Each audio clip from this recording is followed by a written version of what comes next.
Hello everyone, welcome back to my channel. Evening light, soft and golden.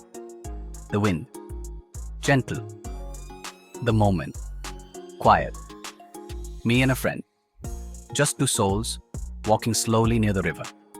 Jia Borali Bridge stood in the distance, still, strong, like it's been watching time flow for years. We didn't talk much, we didn't have to. The river did the talking. The sound of water, the rustle of leaves, and the splash of a stone skipping across the surface. We picked up flat stones and took turns throwing them. It's funny how something so simple can bring so much peace. Each ripple in the water felt like a breath, slow, deep, calm.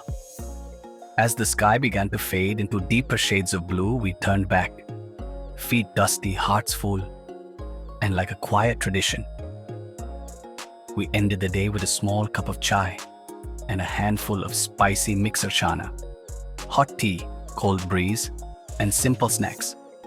Sometimes that's all it takes to feel alive. There was no rush, no noise, no need to be anywhere else.